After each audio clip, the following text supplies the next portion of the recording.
नमस्कार, मैं अनीता डागर और मेरे साथ सुमित डागर। नमस्ते।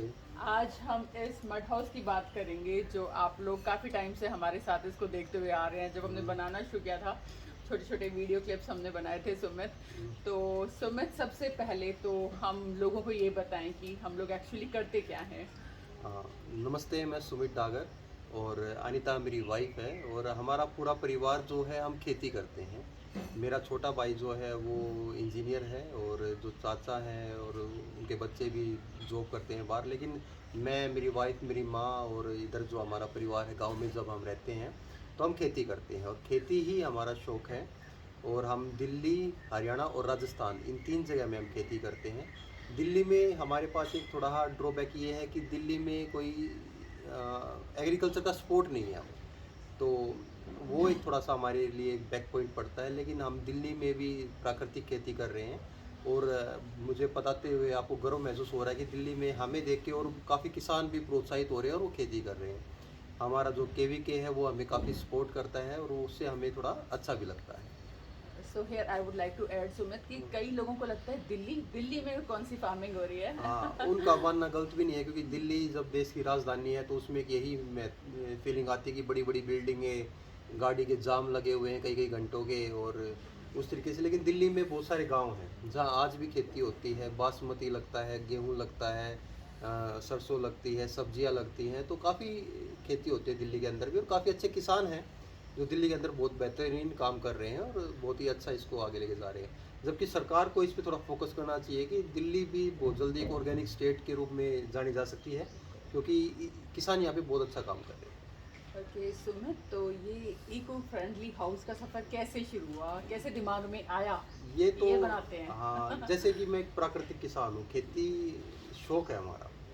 मतलब खेती हम इसलिए नहीं कर रहे कि अचानक से इसके अंदर आ गए और ये इसमें पैसा है या वो है, नहीं, ऐसा कुछ भी नहीं है और हम बिज़नेस कर भी नहीं रहे हैं। जैसे कई बार लोग मुझे कहते हैं कि भाई तुम बिज़नेस में हो तो इस तरीके से रहा करो, इस तरीके से बात किया करो, ऐसे रहा करो। मैं आज भी यही बात कह रहा हूँ, हम बिज़नेस में नहीं हैं। ये बिज़नेस नहीं है, ये हमारा शौक है और हम उसको कर रहे हैं। हाँ, उससे जो अर्निंग होती है उससे हमारा घर चलता है, हमारा घर उससे चलता है।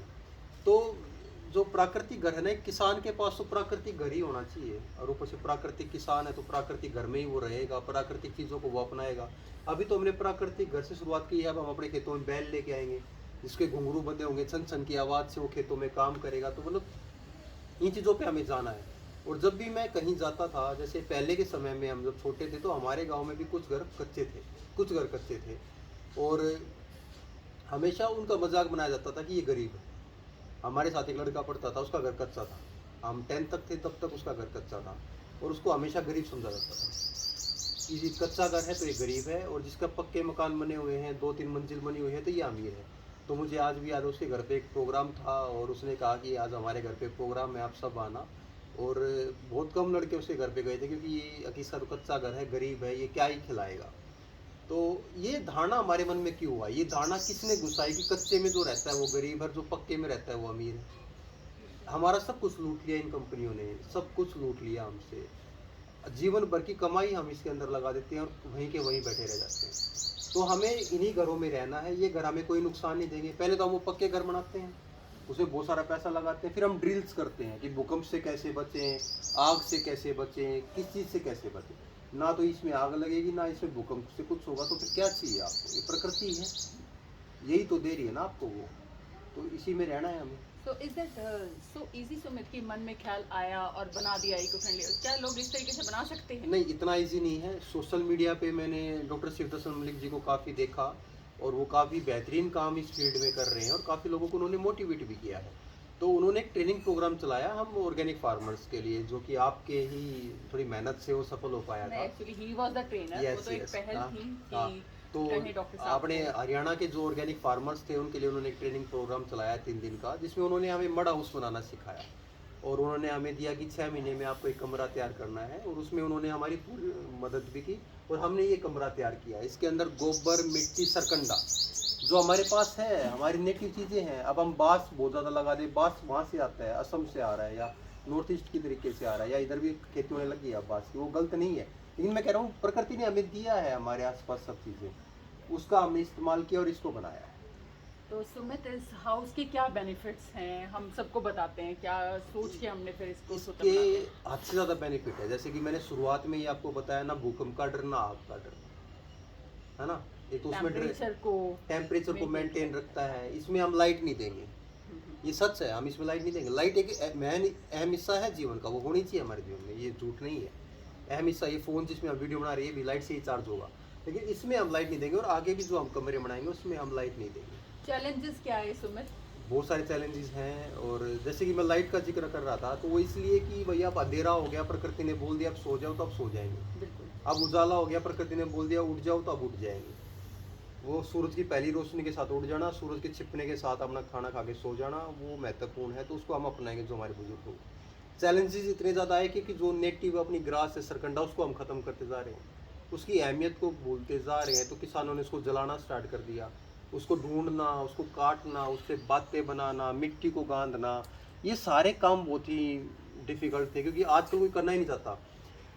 जब लेबर से ये कहते थे कि लेबर जो आती है, जैसे चिनाई के काम में जो आती है कि घर बनाते हैं, तो उनको ये कहते थे कि हमें मिट्टी का घर बनाने, तो वो भाग जाते थे कि मिट्टी का हम नहीं बनाएंगे, ईंटों का बनवा लो, ईंटों से, उन्हें सीमेंट से लगता है और हम। कोई बनवाएगा हाँ, नहीं। तो इसमें हमारा साथ दिया हमारी टीम ने। हमारे पास जो महिलाएं काम करती हैं, मेरी मम्मी के साथ जो महिलाएं काम करती हैं, कोई यूपी से है, कोई मध्य प्रदेश से है, कोई अलग स्टेट से है, तो उनके घर आज भी प्रकृति है, वो प्रकृति के साथ रहते और हैं, उनको बहुत नॉलेज है उनको ना? बहुत नॉलेज है। तो उन्होंने हमारी बहुत ही मदद की। इस घर में जिसने भी काम किया ना, इस कमरे में, उसकी एक याद देश के साथ जुड़ी हुई है। वो पेंट ऊपर आया जिसने ये इस पे पुताई की, तो वो मुझसे अभी पूछ रहा तुम्हारा घर कैसा है, वो मिट्टी वाला। इमोशंस हाँ, जुड़ते क्योंकि हैं। आप 1 करोड़ का मकान मान लो, कोई आपसे ये नहीं पूछेगा वो कैसा, लेकिन इसमें लोग पूछते हैं हमारी कुटिया के Emotions जुड़ते बारे हैं में ना, हाथ का काम है। कि ये कैसा है, वो This is कैसा है। handmade actually हाँ, ना? वो कैसा है। तो ये चीज़ें हैं बढ़िया। इसमें जी। तो सुमित, आप लोगों को क्या संदेश देना चाहोगे? देखिए, हम एक खतरनाक सिचुएशन में आ गए हैं। विकास गलत कभी नहीं हो सकता, वो है भी नहीं। डेवलपमेंट कभी गलत नहीं है, वो अच्छा है, उसके बिना जीवन संभव भी नहीं है, ये भी सच है। हम भी एक डेवलपमेंट के हिस्से हैं, लेकिन अब हमें समझना होगा, अब हमें रुकना होगा। हम पानी ख़त्म करते जा रहे हैं, हम हवा को ख़राब करते जा रहे हैं, हम रोज़ जहर खाते हैं, बीमार होते जा रहे हैं। कहीं तो हमें रुकना होगा, कहीं तो हमें संभलना होगा और वापस थोड़ा सा प्रकृति के टच में जाना होगा। हल्का सा जाके तो देखिए कितना मज़ा आ जाएगा। आप सुबह उठ के नेचर वॉक कीजिए, कि आपका दिन शुभ नहीं रहता उस दिन, मज़ा सा नहीं आता। वो पक्षी बोल रहे हैं, पेड़ों के बीच में आप चल रहे हैं। उसी तरीके से इस घर में जब आप इसमें सोएंगे, इसमें बैठेंगे, इसमें खाएंगे, आपके विचार ही बहुत अच्छे हो जाएंगे। आपको एक पॉजिटिव एनर्जी आपके अंदर आएगी। मतलब छोटे छोटे लाइफस्टाइल में चेंजेस लाएं, हाँ हाँ हाँ। तब हम कुछ बहुत बड़ा कर सकते मैं हैं। ये नहीं कह रहा कि बिल्कुल आज ही कपड़े पहनना छोड़ दो, ये यूज़ करना छोड़ दो, नहीं है, ऐसा कुछ नहीं है। रिलैक्स रहिए, अपने गाड़ी का भी इस्तेमाल कीजिए, जहाँ ज़रूरत है वहाँ गाड़ी का भी इस्तेमाल कीजिए, सब कुछ कीजिए, लेकिन प्रकृति के पास चले जाइए। वेस्टेज को कम कर दीजिए। ये पैसा कुछ भी नहीं है। ये पैसा जो था ना, ये इसलिए था कि पहले तो पैसा था ही नहीं। लेन देन क्या था, किसान के पास घर में अनाज था, वो दिया या वहाँ से कुछ लिया या, तो पैसा तो होता ही नहीं था। ये तो अब आया है कि पैसा है तो बड़ी गाड़ी है, बड़ा घर है, अच्छे कपड़े हैं, महंगे फ़ोन है, ये है वो है, और अलग सा माहौल सा चल पड़ा है। आपके पास कपड़े हैं पहनने के लिए, आपका बच्चा पढ़ रहा है, आप बीमार नहीं हैं, तो आप सबसे लकी हैं, आप भाग्यशाली इंसान हैं इस दुनिया में। अगर आप बीमार नहीं हैं तो आप भाग्यशाली इंसान हैं इस दुनिया में। तो पैसा इतना ही होना चाहिए जितनी आपकी ज़रूरतें हैं। और वो कहते हैं 99 का चक्कर वो खतरनाक है। प्रकृति के पास चलो, आपको मज़ा आ जाएगा। और सुमित, कोई आगे का फ्यूचर प्लान इससे रिलेटेड, क्या कुछ करने वाले हैं, क्या करोगे आप? मेरा फ्यूचर प्लान यही है कि मैं ये इसी में रहूँगा और हम इसी को मनाएंगे। मेरी रसोई भी कच्ची होगी, मेरा घर भी कच्चा होगा, और मैं चाहूँगा मुझे देख के मेरे गांव में ऐसे घर बने कई सारे। मेरे गांव में जब कोई घुसे तो उसको बहुत सारे बटोड़े दिखाई दे। बटोड़े मीन्स जहाँ पे गोबर लगा रहता है उसमें वो घुसते, उसका दिल घुस जाए घुसते ही कि भाई इस गांव में बहुत सारे मवेशी हैं, यहाँ मुझे दूध घी मिलेगा। कि उसको कच्चे घर दिखाई दे। वो आज भी आपको कहीं कच्चा घर मिलता है तो आप उसी के साथ फ़ोटो खिंचवाते हो, ना कि उस महल के साथ। क्यों? क्योंकि आपको वो अच्छा लगता है, वो अटैक कर रहा है आपको। हमें जाना पड़ेगा। हमारे पूर्वज बहुत अच्छे थे, वो समझदार थे, उनकी चीज़ें अच्छी थी, वो सीमित क्षेत्र में रहते थे, सीमित जगह में रह के वो खुश रहते थे। तो उसी तरीके से हमें तो भी। क्या इसमें सिर्फ मिट्टी, गोबर और लाइम का ही मिश्रण होता है, या और भी कुछ चीजें हैं जिनका मिश्रण होता है? काफ़ी चीज़ें हैं इसमें, आप नए नए एक्सपेरिमेंट कर सकते हैं। हर क्षेत्र के हिसाब से अलग है। हरियाणा में ऐसे है तो यूपी में अलग होगा, मध्य प्रदेश में अलग होगा, राजस्थान में और अलग होगा। तो तो सब मिलके हम कर सकते हैं, एक दूसरे की मदद कर सकते हैं किस तरीके से हो रहा है। और घबराने की कोई बात है नहीं, कोई छोटा मोटा नुकसान भी हो जाए जब भी कोई दिक्कत नहीं है, अपना मना रहे हैं। तो ये तो मेरे ख्याल एक से घर है जैसे चिड़िया मनाती है ना, हाँ, yes। अपना रोज मनाएगी, उजाड़ दो के फिर बना देगी, उजाड़ दो के फिर बना देगी, अलग जगह जाके फिर बना देगी। हाँ, कुछ प्रॉब्लम भी आ गई तो दोबारा से ठीक हो सकता दोबारा है, से मेंटेन कर सकते हैं, maintain कर सकते नए नए एक्सपेरिमेंट प्रैक्टिकल्स हम कर सकते हैं इसमें। तो सुमित, और एक और चीज़ है कि इसमें इमोशंस का बहुत ज़्यादा इस्तेमाल हुआ जबरदस्त है, जबरदस्त तरीके से। फैमिली के बॉन्ड का, मतलब तभी अटैचमेंट होती है किसी चीज़ से ना, जब उसमें फीलिंग्स हाँ। जुड़ जाती हैं। So it's a mixture of not only mud, sand, clay और व्हाट यू से lime, it is a mixture of feelings also. Feelings, हाँ, Feelings लव, अफेक्शन, हाँ। ये सारी चीज़ों का मिश्रण है, बिल्कुल, बिल्कुल। उससे ये प्राकृतिक घर तैयार हुआ है। होते हैं। तो आप लोग भी प्रकृति की तरफ चलिए आज से ही। जैसे आज तो पावन दिन है, शिवरात्रि का दिन है, आज गंगा जल शिव जी पे चढ़ाया जा रहा है। तो गंगा क्यों पवित्र है? क्योंकि वो पहाड़ों में बहती हुई आती है, एक हमें अमृत है वो हमारे लिए, वो हमें पीने को मिलती है, हमारी खेती में इस्तेमाल होती है, हमारा जीवन उससे चलता है। तो प्रकृति तो है, हर प्रकृति को पूजते हैं। आपने महसूस किया, भगवान प्रकृति है, पानी प्रकृति है, पहाड़ प्रकृति है, जिस भी चीज़ को हम पूज रहे हैं वो प्रकृति है।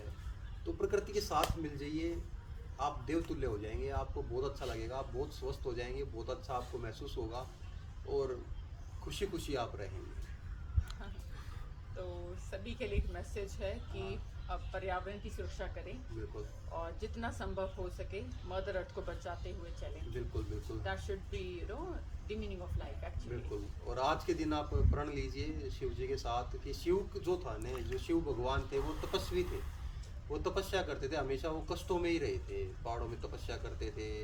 उन्होंने कोई ज़्यादा सुख समृद्धि ऐसा नहीं रहा, वो आराम करते नहीं रहे, वो बहुत ज़्यादा तपस्वी थे। और एक फेमस रागणी भी है कि तू राजा की राज दुलारी, मैं सिर्फ लंगोटे आड़ा हूँ। आप सुनना उसको, मांगे राम जी ने वो गाई है, कि बढ़िया रागणी है। और उसमें भी वो पार्वती को समझा रहा था कि भाई मैं तो ऐसा हूँ, तू ऐसी, हमारा मेल कैसे होगा। तो अपने भगवानों से ही हमें सीखना चाहिए कि हमें कैसे जीवन जीना है, हमें कैसे रहना है। तो हमें तो तपस्वी की तरह रहना है। और वो हर जगह मदद करते थे, वो विष पीते थे, उन्होंने विष पिया तो वो देवों के देव महादेव कहलाए थे। तो हमें भी वैसे ही रहना, हम उन्हीं की संतानें हैं हम, तो उनके तरह ही हमें जीवन जीना। तो आई थिंक हम हाँ। लोग फिर किसी अलग मुद्दे पे हम फिर हाँ, मिलेंगे। हम पे बात करेंगे। Thank you so much thank everyone, you thank you. Thank you.